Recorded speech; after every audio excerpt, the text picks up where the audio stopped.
RIP. Australia. Such as facial recognition cameras, license plate readers, smart lights, smart poles, smart cars, smart neighbourhoods, smart homes and smart appliances, all connected to wireless networks and communicating with each other. So what's wrong with that? Technology is good, isn't it? All this is for your safety, security and convenience, isn't it? Well, let me tell you, your streets are spying on you, your mobile phone is spying on you, your cities are spying on you, and the infrastructure for future lockdowns is being put into place right now. Don't be fooled. You're being set up to be tracked through your movements and through the future of your digital wallets. By handing over your data, you're handing over the ability to monitor your behaviour, which will soon be turned into a social credit score. And once the central bank digital currencies are in place, you won't get to spend your money without approval. Digital ID will soon become a reality in Australia. Many other countries are already rolling these systems out, countries like Canada, Scotland and many others. Eventually, you won't be able to access any government or public services, and you won't be able to travel across borders or access healthcare or the internet without a digital ID. Think you won't comply? I think you will. The last 2 years were the dress rehearsal and we fell for it hook, line and sinker. Australians are sleepwalking into this technocratic future, and while we're sitting around scratching our chins trying to work out whether this is really happening, Australia is drifting towards a dystopian. They want to do a shut down debate. Mr. Speaker, Canadians want the freedom to express themselves without government control. Ask the honourable member to put his prop down, please. Come on. I think he's been around long enough to know what a prop is. I don't have to explain it. Whoa! Seconds left. It is a book, and it's still legal, Mr. Speaker. Ow! Ow! Stop its attack on freedom of speech and freedom of expression. Oh! Oh, let's go, Pierre! Like the member opposite, the leader of the opposition, I have dedicated my life to ensuring that free speech occurs in this country. The holding up a book and pretending that this is about anything other than making sure that big tech pays their fair share, that they pay their fair share to our artists and creators in this country, trying to pretend that there's anybody in this House who believes anything other than free speech. It's the very reason that member could go all over the country and say all kinds of nonsense that I disagree with, because we have free speech in this country. Yeah, right. They're mad. Look at his grin. Mr. Speaker, and I want to assure him that as long as we have free speech, I'll keep beating that party in debate.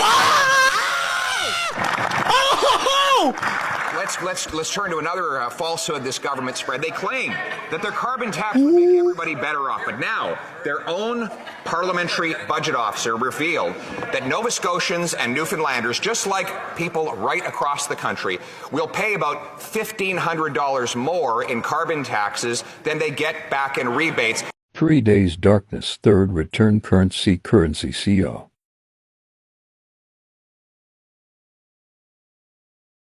Already had this one already, back in the 6th seal. This discrepancy has led some scholars to suggest that a different author is writing here, perhaps unaware of the previous destruction wrought by the 7 seals.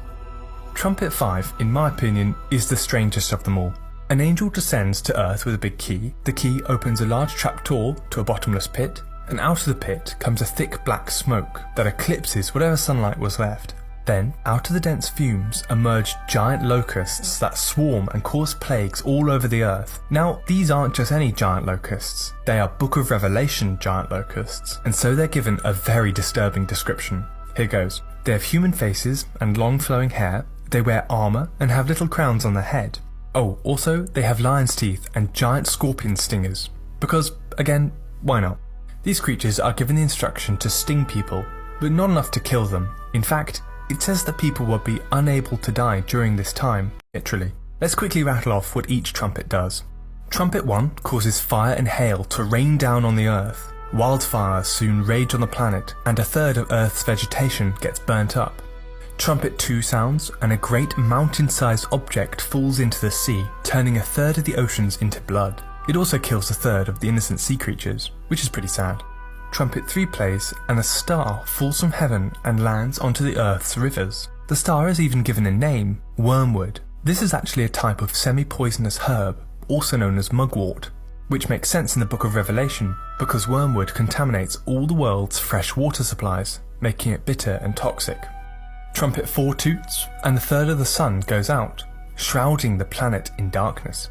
We seem to have already had this one already, back in the 6th seal. This discrepancy has led some scholars to suggest that a different author is writing here, perhaps unaware of the previous destruction wrought by the 7 seals.